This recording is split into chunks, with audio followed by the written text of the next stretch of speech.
Good evening. Very happy to very happy. Good evening to everybody.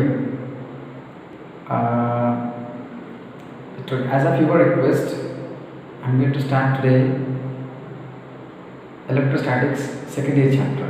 Right.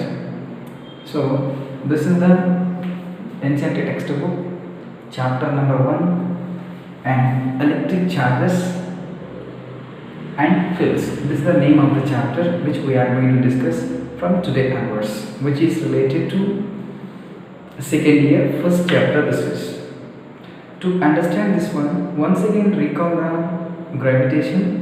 In this gravitation, we are dealt with the masses. In that masses, there are two masses are there. Those two masses are kept at the rest at a certain distance between these two. And we are going to define the force between these two masses. That force is nothing but the attractive force. The force of magnitude is given by F is equal to G m1 m2 divided by r square. That is the conclusion from the gravitational force which is given between the two masses. While coming to electric charges, here if I am going to speak about that, yes, as of our discussion, mass is a matter. Matter is made up with molecules, in that is made up with atoms. Atoms consist of electrons, protons, neutrons. So that means matter make up with molecules is made up with atoms, and atom is consist of electrons, protons and neutrons. Due to their masses, gravitational forces exist. That means let us consider two masses. One is m1, other mass is m2. The distance between these two is r. When they are at rest, gravitational force experienced by the each mass due to other mass Fg is equal to G m1 m2 by r square, where G is the universal gravitational constant. Due to their charges, that is electrostatic force. If you look at here, the two masses m1 and m2 are remains in the rest position, then only this equation is valid. That too, we are treating these two masses are the point masses. In the same manner, if you are going to talk about due to their charges, let us consider that there is one charge is q1, other charge is q2. The distance between these two charges is equal to r. Now even these two charges are also at the rest position like these two masses in gravitation. So when they are kept at a distance of r, there is electrostatic force, that is Fe is equal to 1 by 4 by epsilon naught q1 q2 by r square. This is nothing but the electrostatic force. That means electrostatic force is given by the charges, gravitational force is given by the masses. In both cases, one is the gravitational force, other one is the electrostatic force. In the both cases, either the mass or the charges both must be at the rest position. Then only these two values, these two equations are valid. And one other thing is if I am going to see about here the charge, this here if I am going to talk about the gravitational case, in gravitational case mass is available, that is G m1 m2 by r square is the formula which is used to calculate the gravitational force when the two masses are at the rest. In the same case, masses is replaced by the charge. If you are going to speak about the masses replaced by the charges, then electrostatic force between the two charges when they are at the rest position, Fe is equal to 1 by 4 by epsilon naught q1 q2 by r square. We will discuss about this epsilon naught constant and everything in detail after knowing about the charges. So that's why let it continue the class. Next thing is we are going to speak about the charges. In these charges, the charge may be positive, may be negative. Before going to speak about the charge, first let you know that what is charge. So as of our discussions, so masses are there. gravitational force is also present. If no masses, no gravitational force. That means masses are responsible for the gravitational forces. If there is no masses, that what is the use of this F is equal to g m1 m2 by r square? So like the same, if charges are there, electrostatic force are there. If no charges, no electrostatic force. That means the electrostatic force is rises between the charges. Gravitational force is rises between the masses. Now come to the point. What is the charge? What is the meaning of charge first? We know that mass is nothing but the matter which is available in the substance. Then how do you define what is the charge? If I am going to talk about the charge, it is electric is the property of the matter. Electric is the property of matter in the sense. Suppose I switched on the fan and there is a one wire is there. That wire is connected to it is plugged in. I switch off, you touch the wire. Do you feel any shock? No. If I switch on and you touch the conductor, you are getting a kind of feeling. What is the name of that kind of feeling? It's nothing but charge. So that is called the electric. That is, electric is the property of the matter that causes it to experience a force when placed in an electromagnetic field. That means electromagnetic field, electric field as well as the magnetic field, both are present, that commonly combinedly called as electromagnetic field. So in such a case, if I am going to speak, electric is the property of the matter. Electric is the property of the matter that causes it to experience a force. That means if there is supposed to be, there is one object is there. I drop the object on the surface of earth. It is falling down. Why? There is one gravitational field is it experienced. That gravitational field is provided by the earth. Earth is nothing but earth is associated with the mass. The same manner, if I am going to speak about it, there is something you are placing in the magnetic field or the electric field that is also experiences a kind of either electric forces or the magnetic forces. That is nothing but the electric. That electric is the property of the matter that causes it to experiences a force when it is placed in an electric field.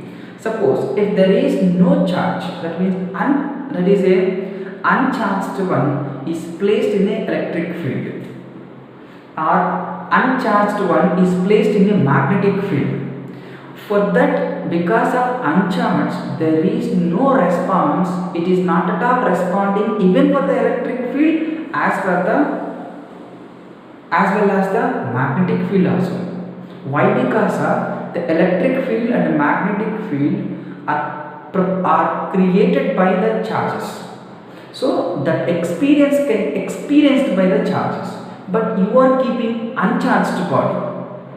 So uncharged body in the sense there is no resultant force, there is no resultant charge. If there is no resultant charge, automatically there is no force experienced by the uncharged body, either due to the electric field or due to the magnetic field. That is why there is some property of the material that is called electric is causes to experiences that the property of the matter or the basic property or the fundamental property of the matter is called the charge.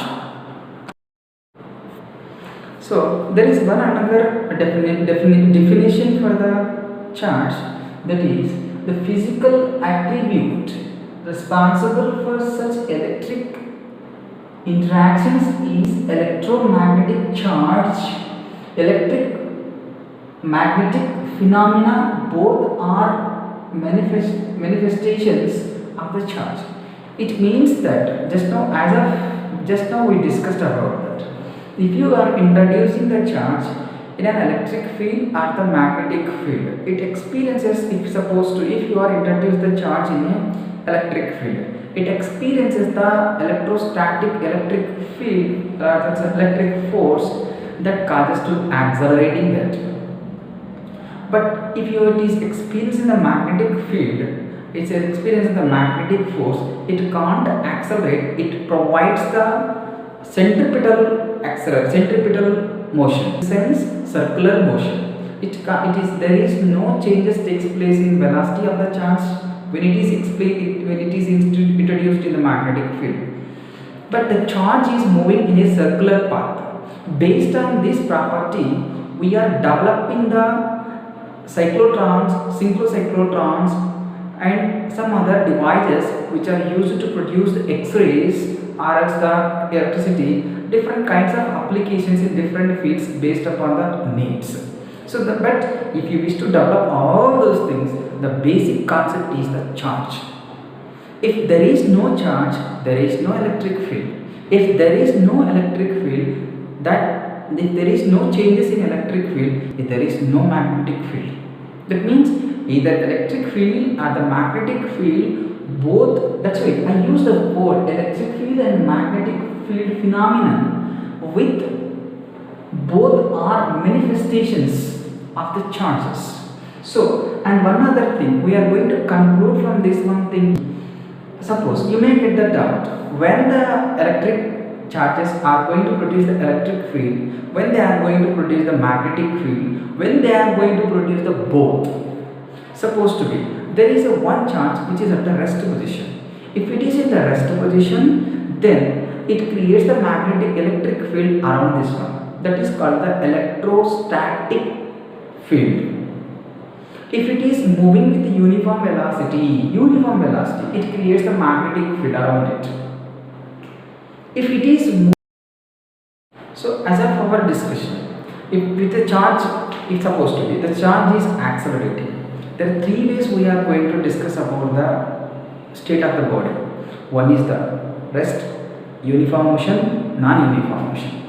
If you are going to speak about all these things, one is which is a rest position. It creates the electric field. So that's where the name of the charge is called, name of the field itself is called the electrostatic field. So from this one, so simply we can conclude that we need not to discuss about more. Simplest way I concluded that charge is there. If it is at rest, it can create electrostatic field. That's it. Like mass is there, it at rest, it can create the electric gravitational force, gravitational field, like our Earth. It is moving in uniform motion, so it creates the magnetic field. If it is moving in non-uniform motion, like accelerating one, so then it is electromagnetic fields. That means the basic thing, whether you are going to discuss about the electrostatic field or the magnetic field or the both, all these are possible with the charge. If no charge, if there is no charge, there is no electric field, there is no magnetic field, there is no electromagnetic fields. It means that all these fields are possible or to arise due to the charge. So charge is responsible for the production of electrostatic force, electrostatic fields and magnetic fields are the both. So that's why we are going to find to understand this concept in easy manner. We are going to conclude that it is the inherent characteristic like the mass. Inherent characteristic like the mass in the sense, in this case only we are going to speaking about this. Inherent property, it is the inherent characteristic like mass. Inherent characteristic like mass in the sense, we are comparing the charges with the masses. Simplest thing, charge is there, field is there, mass is there, gravitational field is there. So we are just comparing these two. Charges, mass exist without charge. Mass exists without charge, but charge cannot exist without mass. For that I will give you one small conclusion. Suppose this is a body, this is another body, right? This I am labeling this body is A and this body of B. Both are 5 grams. This is also 5 grams. Even this is also 5 grams. Charge upon this one is zero, that is neutral body. While charge upon this one, QB is equal to 5 coulombs of charge. See, I am not talking about the charge because it is a neutral body, but mass is present. But here, mass is present as well as charge is also present. From this, we are concluding that charge may not be there, but mass is present. Charge is there, but mass is compulsory. If you are going to talk about the charges is all times associated with mass. So that's why we are concluding that masses are present without charge, but charges can't present without masses. That is the conclusion of this. Simplest way, QA is equal to 0, but mass is present. QB is equal to 5 coulomb, even mass is present. That means charges can exist or charges can exist with mass. There is no charge, but mass is there. That is the conclusion of this thing. History of the history of the charges. History of the charges, we are going to discuss about the history of the charges. The first thing is there is a two rod supposed to be, there is a one silk cloth is there, it is rubbed with a glass rod. So by continuous rubbing upon, glass rod losing the electron, silk cloth gaining the electrons. That means glass becoming the positive, silk cloth becoming the negative. In such a way, we conducted one experiment. In that experiment, the electric charge developed on the ebonite rod or the amber was called the resonance. In the olden days, they are used to specify the charges which are accumulated on the bodies. That is called the resonance as well as the vitreous. There are two kinds of names. They are given for the different charges. One is called the vitreous, other one is called the resonance. In that resonance, Benjamin Franklin is the American scientist who named this vitreous and who given the conclusion for the charges. Vitreous is called commonly as positive charge and resonance is a negative charge. Right. So now we are going to understand how to produce the charges. I'll give you one small example how to understand how to become one becoming the positive, one becoming the negative charge. And not only in that case, I'm going to give a tabular column which is helping you to understand how to produce the charges by the rubbing with each other in this one. So now you can understand the small experiment based on this. This is a called glass rod. Before rubbing, the charge of this glass rod is 0, and this is a one silk cloth of charge before rubbing is also 0. 0 plus 0 total charge is equal to 0 before rubbing. That means it's not electrified. So now I rub the glass rod with the silk cloth. Because of that rubbing, silk cloth gaining some electrons, glass rod losing some electrons. That means glass rod becoming positive while the silk cloth becoming the negative. The number of positives on the silk glass rod is equal to plus q. The number of negatives on the silk cloth is negative q. That means if you count this 8 are there, 8 positives, and this is also 8 negatives. The charge upon the glass rod is plus q. Charge upon the silk cloth is minus q. The total charge after the rubbing, that is q is equal to q1 plus q2, again 0. What is the conclusion from this one? If you are rubbing one body with another body like this, one loses the electron, one gains the electrons. That means whether it is losing or gaining, but charging. Whether it is maybe the positive or maybe the negative, definitely it is charged. The same thing we are going to conclude here. Before the rubbing, charge is 0.